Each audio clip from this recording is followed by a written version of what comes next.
ने हौसलों से कहा तेरे बस की बात नहीं। हौसलों ने मंजिल की आंखों में आंखें डाल के बोला चल झुट्टी तेरी इतनी औकात नहीं। चलिए आगाज करते दोस्तों अनुच्छेद 1 से 4। क्या अनुच्छेद 1 से 4 दोस्तों, इसमें आपको पता है कि भाई किसके बारे में लिखा हुआ है? संघ, राज्य, क्षेत्र, इसके बारे में दोस्तों लिखा हुआ है। और अनुच्छेद जो 1 था उसके अंदर क्या है कि भारत के 28 राज्य हैं, 8 दोस्तों केंद्र शासित प्रदेश हैं। अनुच्छेद 5 से 11 दोस्तों, इसका संबंध है आपके नागरिकता। किससे? नागरिकता। एक सवाल यहां पे नोट कर लेना आप सभी कि नागरिकता के जो अनुच्छेद से वो दोस्तों क्या हुआ? नागरिकता के अनुच्छेद संविधान जिस दिन लागू हुआ उससे पहले दोस्तों क्या हुए? लागू हुए थे 26 नवंबर 1949। कई बार ये सवाल पूछा गया अच्छे एग्जाम में कि 26 नवंबर 1949 को कौन से अनुच्छेद दोस्तों लागू हुए, कौन सा भाग लागू हुआ? तो संविधान का जो भाग 2 है अनुच्छेद 5 से 11 नागरिकता संबंधित है। और ये दोस्तों ध्यान रखिएगा 26 नवंबर 1949 से लागू होते हैं। अगला देखिए अनुच्छेद 14 दोस्तों, ये ध्यान रखना विधि का शासन अगर आपसे पूछे कि विधि का शासन किस अनुच्छेद में है? अनुच्छेद 14 के अंदर। अगर आपसे पूछे विधि के समक्ष समानता ये किस अनुच्छेद में है? तो ये भी ध्यान रखना दोस्तों, ये भी अनुच्छेद 14। एक्चुअली में जो भारत की प्रस्तावना है ना दोस्तों, इस प्रस्तावना के अंदर क्या है? प्रस्तावना में लिखा हुआ है कि सामाजिक, आर्थिक और राजनीतिक न्याय और अवसर और प्रतिष्ठा की समानता। तो दोस्तों समानता जो है वो संविधान के किस अनुच्छेद में? आर्टिकल नंबर 14 में विधि का शासन या विधि के समक्ष समानता। अनुच्छेद 17 बड़ा दोस्तों आसान है पर सबसे अधिक पूछा जाने वाला क्वेश्चन है। आर्टिकल नंबर 17 अस्पृश्यता या छुआछूत जो है दोस्तों, अनटचेबिलिटी। क्या इसे इंग्लिश में क्या बोलते हैं? अनटचेबिलिटी दोस्तों। इसका जो अंत है वो अगर आपसे पूछे आर्टिकल नंबर 17। अगला क्वेश्चन है आर्टिकल नंबर 18। तो नोट कीजिए दोस्तों, आर्टिकल जो 18 है इसका संबंध किससे?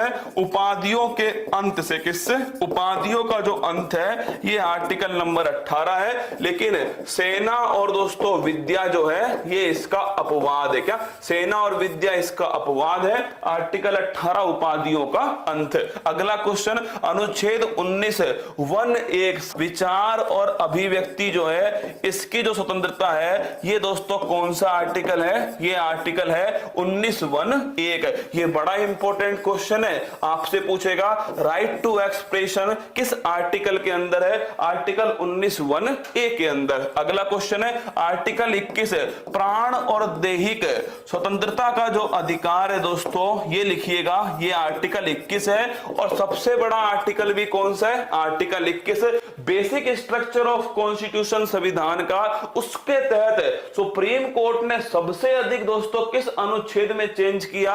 वो आर्टिकल 21 निजता का अधिकार इसमें डाल दिया। दोस्तों आपसे पूछे मेडिकल जो है दोस्तों वो अधिकार इसमें डाला है। आपने जितने भी केस सुने ना, नवतेज कोर केस या दोस्तों आपने सुना होगा पुट्टा स्वामी केस या दोस्तों परमानंद कटारा केस, वो सब की सब इस अनुच्छेद के अंदर। आर्टिकल 21A ये हमारे लिए अति महत्वपूर्ण है क्योंकि दोस्तों अगर आपसे पूछे आर्टिकल 21A में क्या है? पहली बात तो 86वां संविधान संशोधन है, सन 2002 में हुआ था। और दोस्तों निःशुल्क शिक्षा का जो अधिकार है वो इसके अंदर था। और इसी के बाद दोस्तों राइट टू एजुकेशन 2009 बनता है जिसे 2010 से लागू किया गया।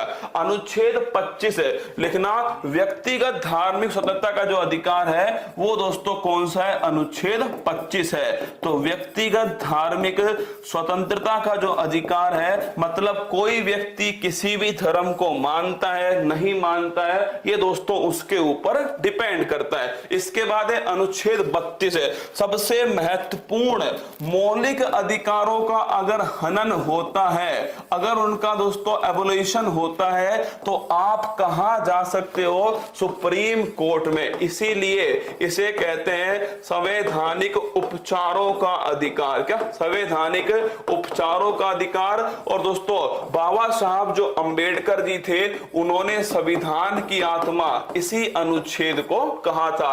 इसी अनुच्छेद के द्वारा सुप्रीम कोर्ट 5 प्रकार की जो रिट है, बंदी प्रत्यक्षीकरण है, प्रतिषेध है दोस्तों, इसके अलावा आपके परमादेश है, अधिकार परीक्षा है, उत्प्रेषण है, 5 प्रकार की जो रिट है वो जारी करता है। आगे देखिए आर्टिकल 39A, ये भी हमारे लिए महत्वपूर्ण है। पहली बात तो 42वां संविधान संशोधन दोस्तों 1976। दूसरी बात नोट करना, निशुल्क विधिक सहायता। अगर आपसे पूछे फ्री लीगल एड ये किसके अंदर है, तो निशुल्क विधिक सहायता जो है ये दोस्तों आर्टिकल नंबर 39A के अंदर। आपको ध्यान रखना 42वां संविधान संशोधन 1976। अगला क्वेश्चन अनुच्छेद 40 दोस्तों, ग्राम पंचायत का जो गठन है ये अनुच्छेद कौन सा है, ये अनुच्छेद 40 है। कई बार क्वेश्चन पूछता है कि महात्मा गांधी के आदर्श से प्रेरित अनुच्छेद कौन सा है, तो ध्यान रखना आर्टिकल नंबर 40 है। आर्टिकल नंबर 44 तो नोट कीजिए दोस्तों, आर्टिकल 44 समान सिविल संहिता, यूनिफॉर्म सिविल कोड, क्या यूनिफॉर्म सिविल कोड, और पूरे भारत में कहां पर लागू है, गोवा वाले बीच पर लागू है। अगला क्वेश्चन है आर्टिकल 48 गौ हत्या को रोकना, किसको, गौ हत्या को दोस्तों रोकना, ये आर्टिकल 48 है। यूपीपीसीएस प्री में दोस्तों एक क्वेश्चन पूछा गया था कि आर्टिकल 48 गौ हत्या निषेध है भारत के अंदर किस अनुच्छेद के अंदर, और पूछे आर्टिकल 48A, इसमें क्या है दोस्तों, पर्यावरण संरक्षण। क्या है 48A के अंदर लिखा हुआ है पर्यावरण संरक्षण जो है ये दोस्तों 48A के अंदर। अनुच्छेद 50 कार्यपालिका और दोस्तों न्यायपालिका जो है इनकी शक्तियों का पृथक्करण जो है ये दोस्तों सेपरेशन ऑफ पावर, ये कौन सा आर्टिकल है, separation of power article number 50। Article 51 अति महत्वपूर्ण, अगर आपसे पूछ ले कि भारत की विदेश नीति किस अनुच्छेद के ऊपर है, तो ध्यान रखना 51 के ऊपर। क्या अगर आपसे पूछे भारत की जो विदेश नीति है, क्या भारत की जो विदेश नीति है या अंतरराष्ट्रीय शांति जो है वो किस अनुच्छेद पर है, अनुच्छेद 51 में। Next question article 51A 51A तो नोट करना दोस्तों, फंडामेंटल जो ड्यूटी है, क्या फंडामेंटल जो ड्यूटी है ये किस अनुच्छेद के अंदर है, तो फंडामेंटल ड्यूटी ये अनुच्छेद हो गया दोस्तों भारत का 51A मौलिक कर्तव्य। अगर आपसे पूछ ले कौन सा संविधान संशोधन, 42वां संविधान संशोधन। अगला क्वेश्चन आपसे पूछे कौन सी समिति है, सरदार शरण सिंह समिति। अगला क्वेश्चन आपसे पूछेगा कि कितने मौलिक कर्तव्य शामिल हुए थे, 10 मौलिक कर्तव्य। वर्तमान में दोस्तों कितने हैं, 11 मौलिक कर्तव्य। अनुच्छेद 52 भारत का दोस्तों एक राष्ट्रपति होगा, क्या भारत का एक राष्ट्रपति होगा, ये आर्टिकल नंबर दोस्तों 52 में लिखा हुआ है। उसी राष्ट्रपति के पास में कार्यपालिका शक्ति होंगी, ये आर्टिकल नंबर 53 में लिखा हुआ है। आर्टिकल 61 दोस्तों महाभियोग के द्वारा, इंपीचमेंट के द्वारा राष्ट्रपति को हटाया जाएगा, ये आर्टिकल 61 में लिखा हुआ है। अनुच्छेद 63 दोस्तों भारत का एक उपराष्ट्रपति होगा, ये आर्टिकल नंबर 63। अनुच्छेद 72 राष्ट्रपति के पास में क्षमादान की शक्ति होगी दोस्तों, ये आर्टिकल नंबर 72। अनुच्छेद 76 भारत में दोस्तों क्या होगा, एक अटॉर्नी जनरल होगा, महान्यायवादी होगा, और ये दोस्तों भारत का सबसे बड़ा वकील होगा, केंद्र सरकार का वकील होगा, जिसे अटॉर्नी जनरल कहा जाएगा, गिरीश चंद्र मुर्मू वर्तमान में। अनुच्छेद 79, 80 और 81 सरला, कौन सरला दोस्तों, संसद, राज्यसभा और लोकसभा। तो लिखना अनुच्छेद 79 संसद, 80 में क्या है, 80 में राज्यसभा, और 81 में दोस्तों क्या है, 81 के अंदर है लोकसभा। लोकसभा। अगला क्वेश्चन देखिएगा, अनुच्छेद 105, अगर मैं आपसे पूछूं संसदीय विशेष अधिकार, ये अच्छा क्वेश्चन है, नोट करना, संसदीय विशेष अधिकार ये दोस्तों किस अनुच्छेद में है, या मैं आपसे सीधा पूछूं एमपी को दोस्तों जो विशेष अधिकार है वो किस अनुच्छेद में लिखे हुए हैं, 105 के अंदर लिखे हुए हैं। अगला क्वेश्चन अनुच्छेद 108, अगर आपसे पूछे ज्वाइंट सिटिंग जो है ये दोस्तों कहां होती है, ज्वाइंट सिटिंग जो है अनुच्छेद 108 संयुक्त बैठक है। अगर आपसे पूछे अनुच्छेद 110 धन विधेयक जो है मनी बिल दोस्तों ये किस अनुच्छेद में, अनुच्छेद 110 है। अगर पूछे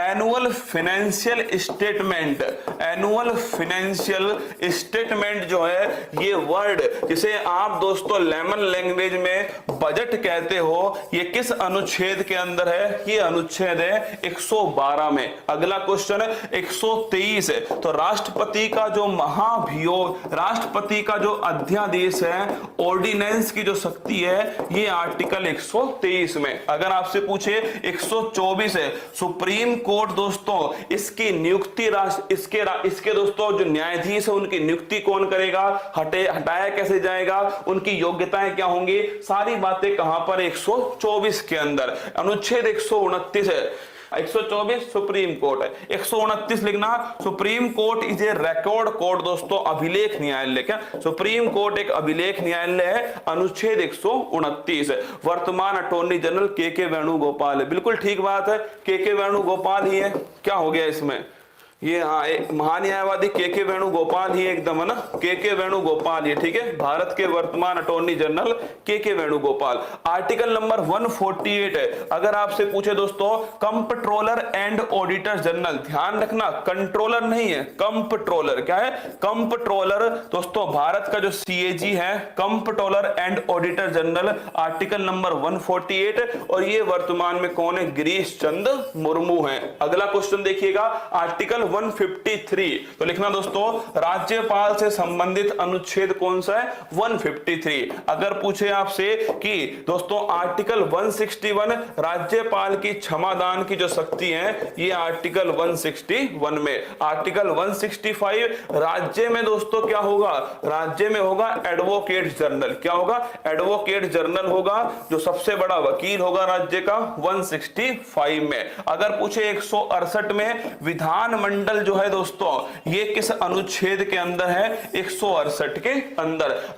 अगर पूछे दोस्तों सेंटर का बजट किस में था, वो था 112 में। और अगर पूछे स्टेट का दोस्तों एनुअल फाइनेंशियल स्टेटमेंट किसके अंदर है, अनुच्छेद 202 के अंदर। 213 अगर पूछे आपसे तो ध्यान रखना राज्यपाल का जो अध्यादेश की शक्ति है वो 213 के अंदर। 226 अगर आपसे पूछे दोस्तों हाई कोर्ट जो है वो रिट जारी करने का अधिकार 226 है। सुप्रीम कोर्ट आर्टिकल 32 है, हाई कोर्ट 226 है। 239 है दोस्तों यूटी जो है केंद्र शासित जो प्रदेश हैं इनके बारे में अगर आपसे पूछे कहां लिखा हुआ है, आर्टिकल नंबर 239 है। 243 दोस्तों अगर पूछे आपसे पंचायत जो है इसके बारे में, या फिर दोस्तों नगर पालिका जो है इसके बारे में किस अनुच्छेद में लिखा हुआ है, 243। या फिर मैं कह दूं सीधी भाषा में लोकल गवर्नेंस बॉडी दोस्तों ये कहां लिखी है, 243 के अंदर। पंचायत में कहां तक है, 243 से 243 जो ओ है यहां तक दोस्तों पंचायत में, बाकी आगे 243 दोस्तों पी से लेकर के 243 जेड जी यहां तक दोस्तों कहां है, नगर पालिका के अंदर। 246 ए अगर आपसे पूछे जीएसटी जो है वो संविधान के किस अनुच्छेद में आया, 246 ए में आया। संविधान संशोधन 101वां संविधान संशोधन था। और अगर आपसे पूछे लागू कब से हुआ, 1 जुलाई 2017 से लागू हुआ। तो दोस्तों गुड्स एंड सर्विस टैक्स ये संविधान के अनुच्छेद 246 ए एक्चुअली में दोस्तों कॉन्करेंट जो लिस्ट है ये लिस्ट किसके अंदर है, यहीं पर स्थित है आर्टिकल 246 में। और ध्यान रखना जीएसटी भी इसी अनुच्छेद में है। और दोस्तों 101वां संविधान संशोधन 246 ए के अंदर, और 1 जुलाई 2017 से ये दोस्तों लागू किया गया।